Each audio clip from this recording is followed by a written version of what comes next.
We first met at the age of 41 when I was a single dad, and my wife, who is 35, was also a single mom.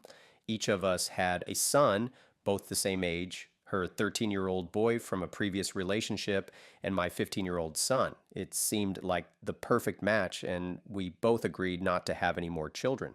However, unexpectedly, 2 years into our marriage, she became pregnant, and now we have a lovely 4-year-old son. Our journey together spans 7 years of marriage, preceded by slightly over 2 years of being together before tying the knot. We shared joint custody with our previous partners, allowing us plenty of time to spend together as a family. Financially, I have an advantage, holding a minority share in a logistic business, earning significantly more than her as she works as a social worker. Recently, my wife's job led her to work in a predominantly black community about 7 months ago. Looking back, it was around this time that our intimate life significantly decreased, causing concerns in our relationship. Before her assignment in that community, I had always maintained a relatively high libido, surpassing hers. However, things changed after she started working there, and I didn't initially suspect anything. Despite this, we made efforts to keep our intimacy alive, aiming for at least once a week, usually on Saturdays. In reality, it often ended up being 2 or 3 times a month. Our sex life remained fairly vanilla in terms of kinks and preferences, and I was content with that aspect of our relationship. While I was open to exploring new things, my wife had never expressed any desires. In an attempt to add excitement to our intimacy, I introduced elements of lingerie and toys into our foreplay. However, it has been over a year since I used them because my wife finds them too bothersome, preferring simpler acts like kissing and caressing. After her new assignment caused her sex life to drop drastically, I never considered seeking satisfaction outside our marriage. One night, however, I woke up in the middle of the night and noticed my wife wasn't beside me.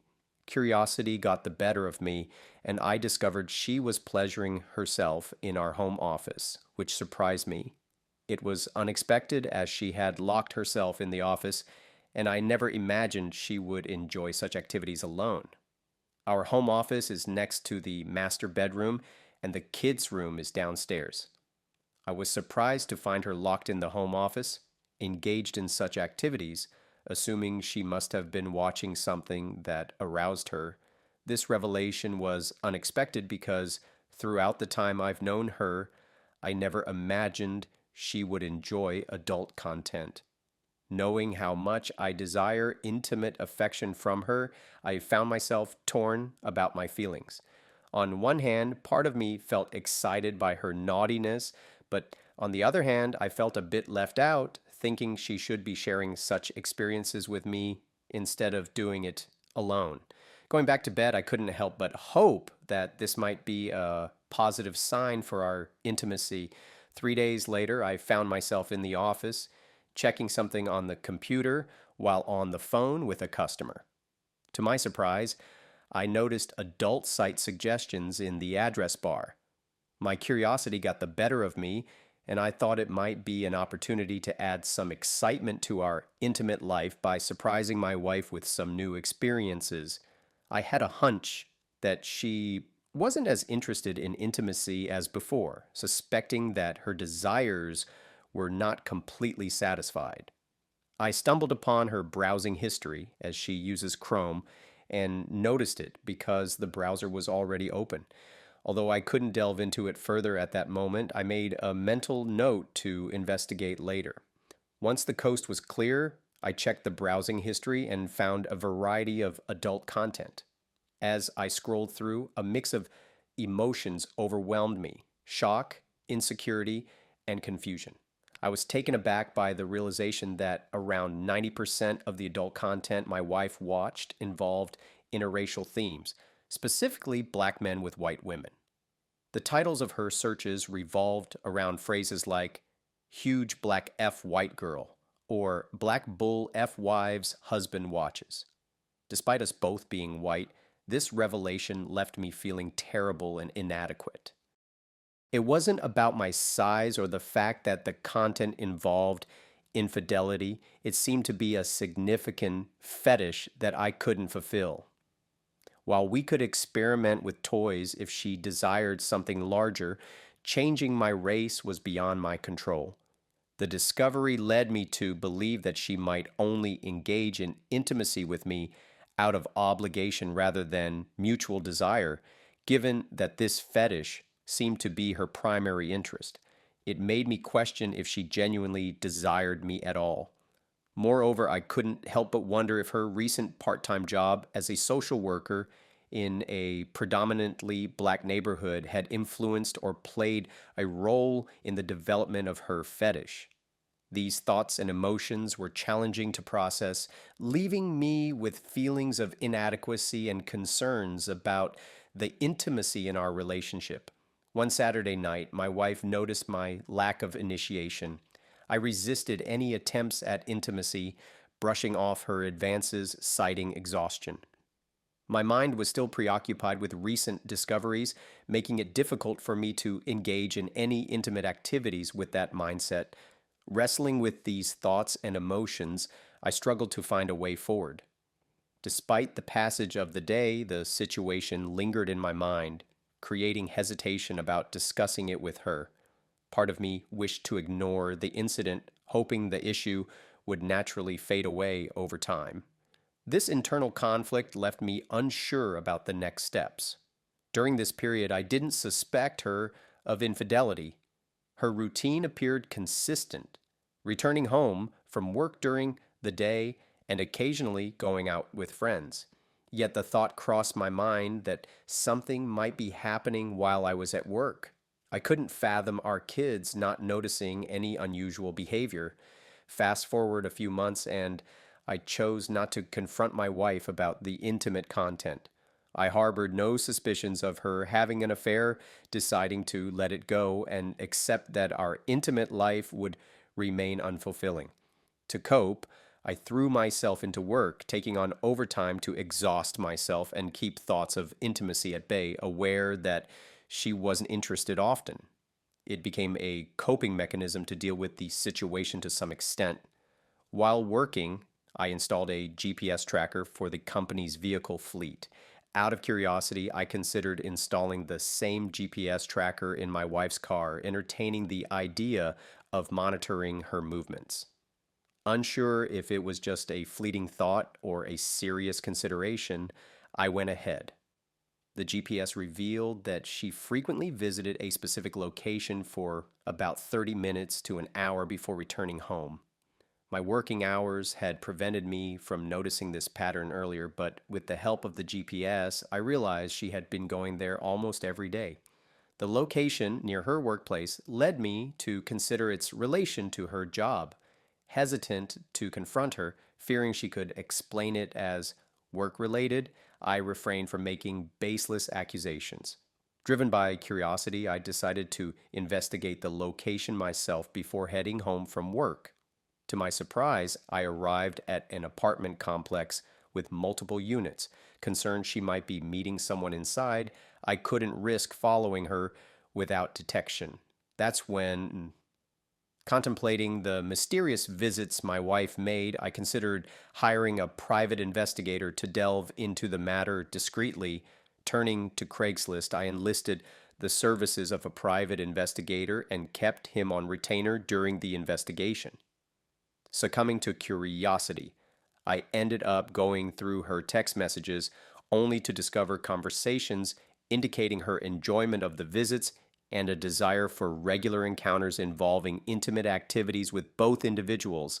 Some of the messages initially puzzled me, but as I pieced together the timeline, it became evident that the affair began after she started working in that specific part of town.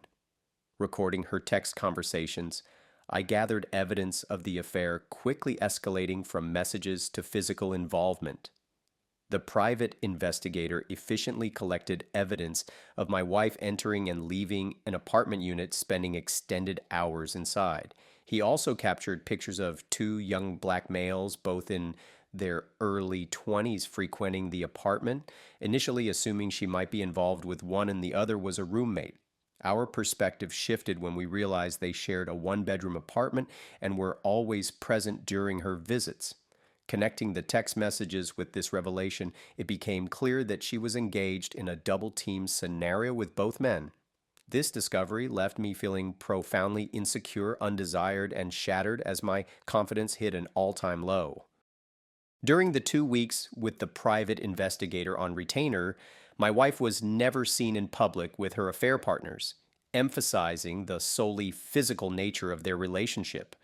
The realization that intimacy was the only missing element in our relationship devastated me, making me feel betrayed. Believing she had a low libido, I discovered she had been engaging in intimate activities with two men almost every day. Feeling helpless and unsure how to salvage our marriage, the weight of inadequacy and the resentment overwhelmed me. Struggling to come to terms with the painful truth, I acknowledged that my marriage had come to an end. Seeking legal counsel, I discovered the prenuptial agreement limiting my financial obligation to child support for our shared child.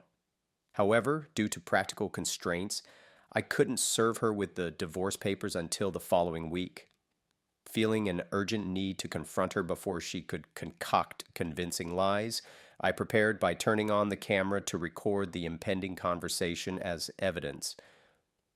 As she entered the house, seemingly unaware, I insisted she take a seat as we needed to talk. Shock registered on her face as I handed her copies of the photos captured by the private investigator. Despite her initial attempt to feign innocence, her knowledge of being caught was evident. I confronted her about the pictures, and she offered an explanation, claiming they were part of her job as a social worker conducting welfare checks. However, when confronted with the text conversation, she had no valid excuse for the messages. Facing undeniable evidence, she finally admitted that one of the men had approached her, asked her to go home with him, and although she declined, she exchanged numbers, leading to text conversations. Eventually, she confessed to having an affair with both men. Questioning her motives, she admitted feeling good, being desired by other men, while acknowledging the different nature of her relationship with me. Expressing my hurt over her almost daily visits to them and denial of intimacy with me, she tearfully promised to change and pleaded for another chance. In response, I revealed knowledge of her browsing history, understanding the type of man she desired, a role I couldn't fulfill. Encouraging her to be true to herself, I suggested she explore her desires genuinely. The emotional conversation ended with her begging for reconsideration and promising to quit her job in that area. Despite her reminders of our shared child and the importance of family, I realized our relationship was irreparably damaged. 3 days after the confrontation, we decided on an amicable divorce, prioritizing the well being of our children, accepting the heartbreaking reality that I wouldn't see her son as frequently. I refrained from a DNA test since he resembled me entirely. Taking an STI test for peace of mind, the results were clean. A week after the D-Day, she moved out and found a new apartment. Navigating the divorce process amicably, our commitment to the children's well-being eased their coping process.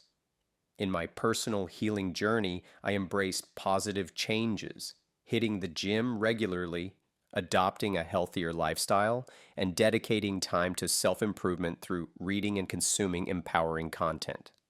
This process contributed to rebuilding my confidence, preparing me for a return to the dating pool when the time feels right.